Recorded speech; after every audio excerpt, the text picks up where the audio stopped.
If you're a business owner and you think debt is bad, you're missing out on one of the most powerful wealth building tools the rich have been using for decades. Look, I get it. You've probably been told your whole life that debt is something to avoid. Pay off your mortgage as quickly as possible. Well, that's what my mom said. Don't borrow money unless you absolutely have to. And for a lot of personal situations, that's not bad advice. But as a business owner, the mindset could be costing you hundreds of thousands of dollars in potential wealth over your lifetime.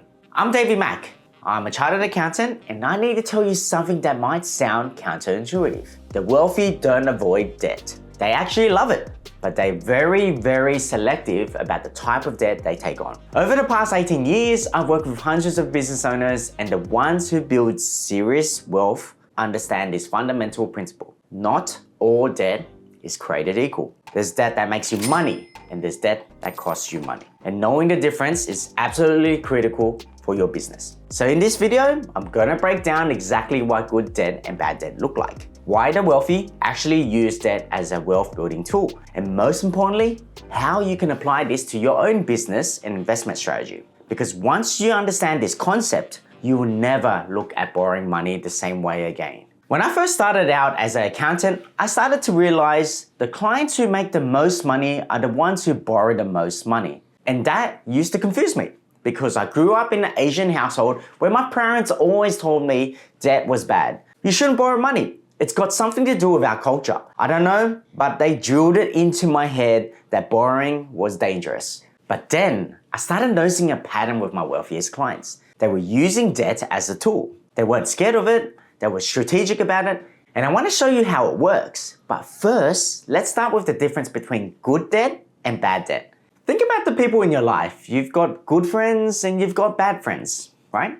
Bad friends are the ones that drain your energy, waste your time, and cost you money. They're always asking for favors, never giving anything back, and somehow you've always feel worse after spending time with them. Good friends, on the other hand, add value to your life. They support you, help you grow, maybe even introduce you to opportunities that make you more money. You're better off because they're in your life. Debt works exactly the same way. Bad debt is like those energy draining friends. It costs you money every month, doesn't give you anything valuable in return, and makes your financial situation worse over time. Some classic examples include high interest credit card debt, car loans for personal vehicles, and personal loans for consumption. What's really dangerous about these kinds of bad debts is that it compounds against you. Let's say you've got $10,000 in credit card debt at 18% interest. If you only make minimum payments, you'll end up paying over $20,000 by the time it's paid off. That's $10,000 that could have been invested or used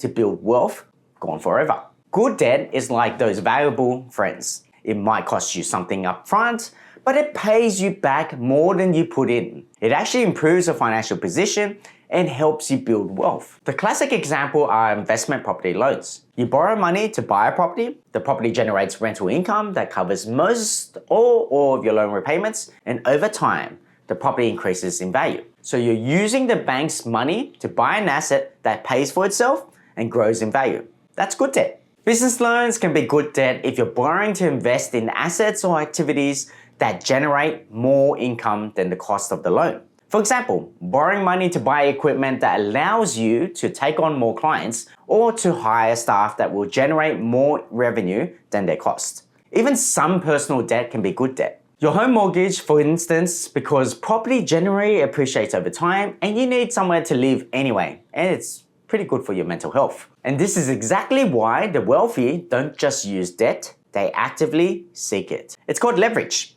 When you use debt to buy income-producing assets, you're essentially using other people's money to build your own wealth. So let's say you've saved up $150K cash and you want to buy an investment property worth $750K. You put down your 20% deposit, which is your $150K, and you borrow the rest of $600,000 from the bank at 6% interest. Now, here's where it gets interesting.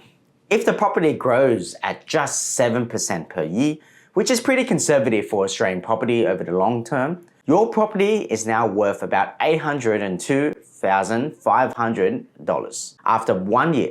That's $52,500 in growth. Now, let's talk about the interest. At 6% on 600K, you're paying $36,000 per year in interest. Let's say rent is about $550 per week, which is around $28,600 per year. After you factor in rates, insurance, maintenance, and property management fees, let's call that another $5,000 on top, you're out of pocket about $12,400 per year. But you've just made $52,500 in equity growth. Your net position is about $40,000 ahead, and that's in year one. Compare that to if you saved your $150K in a savings account at 4% interest, you'll make $6,000 a year. That's it. By using leverage, you've made $40,000 instead of $6,000, and over 10 years, if that property keeps growing at 7% per year, it'll be worth about $1.5 million. You've made $750K in equity, and you only started with $150K. Yes, you've paid interest along the way, but the growth and the rental income more than covers it.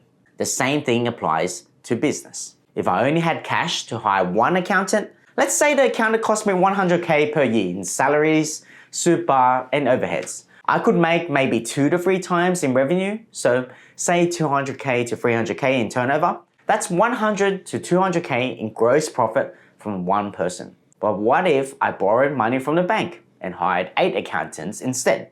Let's say I need $1 million to cover salaries, overheads, training, and infrastructure for the first year.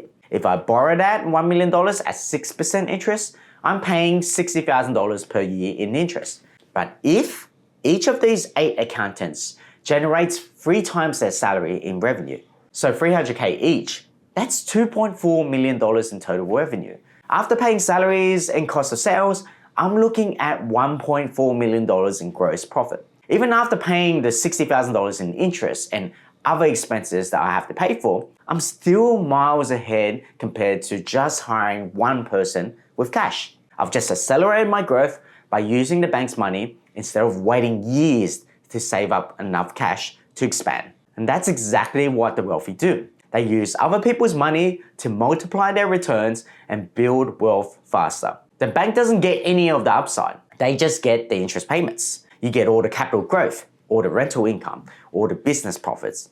It's genius when you think about it. Of course, it's not as easy as it sounds, and there are a lot of risks and challenges when you're using leverage. But with the risks comes reward. The leverage can also multiply your mistakes and put you in a larger hole. So you have to be very, very, very careful. That is why not everyone is built to be a business owner or investor. Now, as an accountant, I'll be doing you a disservice if I didn't mention the tax benefits of good debt. In Australia, if you borrow money to generate income, the interest on that loan is generally tax deductible. This is bloody huge. Let's say you're in the 37% tax bracket and you're paying $10,000 per year in interest on an investment property loan. That $10,000 is tax deductible, which means it reduces your taxable income by $10,000. At that 37% tax rate, that saves you $3.7K in taxes. So your actual cost of that $10,000 interest is only $6.3K after the tax benefit. This makes good debt even more attractive because the government is essentially subsidizing your wealth building activities. They want this. Now, just because debt can be good doesn't mean you should borrow recklessly. So how do you apply this concept of good debt as a business owner? First, look at any business borrowings through this lens. If you're borrowing to buy equipment, hire staff, or expand operations, ask yourself this: will this generate more income than it costs? If you're borrowing $50,000 to buy equipment that allows you to take on extra $80,000 worth of work per year, that's potentially good debt. If you're borrowing money to cover operating expenses or pay yourself a wage because the business isn't profitable, that's moving towards bad debt territory. Second, consider using your business success to access good debt for investments. As your business grows and your income increases, you'll qualify for larger loans at better rates. Many of my successful business owner clients use their business income to qualify for investment property loans. They're using their business success to access good debt that builds wealth outside of their business. Third, understand debt recycling. This is where you can convert bad debt into good debt. If you got a non-deductible home loan, you can pay it down using business profits, then borrow against that equity to make investments. Now, that same debt becomes tax deductible because it's being used for income producing purposes. Fourth, keep in mind that leverage amplifies both gains and losses. If your property goes down, you lose money on a much larger scale when you've leveraged. If your business investment doesn't generate the income you expected, you're still stuck with the loan repayments. And if interest rates rise significantly, your loan repayments increase while your income might stay the same. This is why you need to be conservative with your borrowing. Just because you can borrow doesn't mean you should just borrow to the maximum. You need buffers for when things don't go according to plan. The key is to only take on good debt when you're confident about the income it will generate, and to never borrow so much that you can't handle the repayments if things go wrong. If you're thinking about using debt strategically in your business or investment strategy, make sure you get proper advice about the tax implications and structuring. Every situation is different, and what works for one person might not work for another. I'll see you in the next one.